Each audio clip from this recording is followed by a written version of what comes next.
여러분 안녕하십니까? 이어서 광주 MBC 5시 뉴스입니다. 광주시가 추진하려던 광주 의료원 설립이 기획재정부 타당성 조사를 통과하지 못했습니다.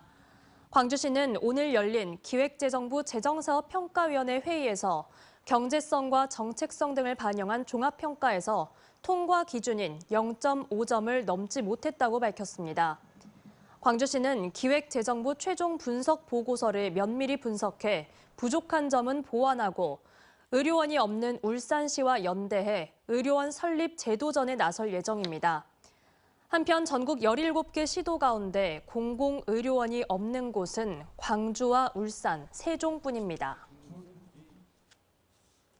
광주시와 광주도시공사 신세계 프라퍼티가 어등산 관광단지 개발을 두고 60일간의 협상에 들어갔습니다. 이 기간 동안 지역 상권과 관광 기반 시설을 연계한 관광 코스 개발, 지역 상권 활성화를 위한 소상공인 판로 지원, 환경 개선 등을 논의할 예정입니다.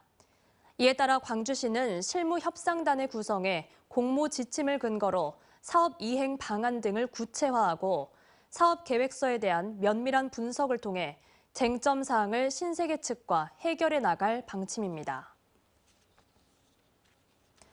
더불어민주당 광주 전남 지역 국회의원들은 윤석열 정부와 국민의힘에 의한 한국에너지공대 정치 탄압을 규탄하고 흠집내기식 정치 감사와 아니면 말고식 폭로를 즉각 중단하라고 촉구했습니다.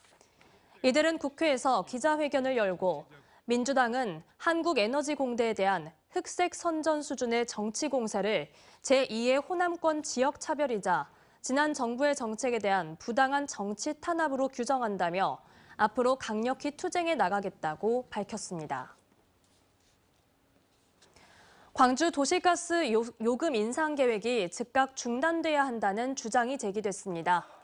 민생문제 연구기관인 소리통연구소 최회용 이사장은 오늘 기자회견을 열고 지난 2021년 맥쿼리가 해양도시가스를 인수할 당시 불필요한 요금 인상을 하지 않겠다고 약속했지만 이를 지키지 않고 있다고 지적했습니다.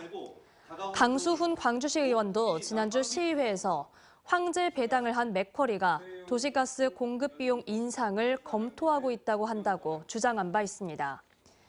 한편 강기정 광주시장은 기자간담회에서 매년 용역에서 인상이 필요하다는 결과가 산출된 것은 사실이지만 시는 오히려 2017년부터 요금을 동결했다며 이번에도 인상 또는 조정 검토를 지시하지 않았다고 말했습니다.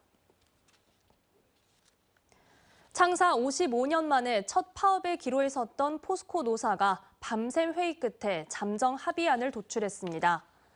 어제 중앙노동위원회 최종 조정회의에 참석한 포스코 노사는 17시간에 걸친 회의를 통해 올해 임금 및 단체 협상에 잠정 합의했습니다.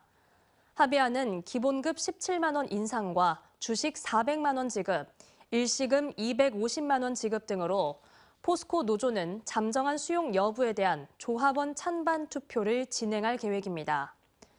앞서 포스코 노사는 지난 5월부터 24차례에 걸쳐 임단협 협상을 진행했지만 합의점을 찾지 못했고 이후 노조가 중노위에 조정 신청을 냈습니다.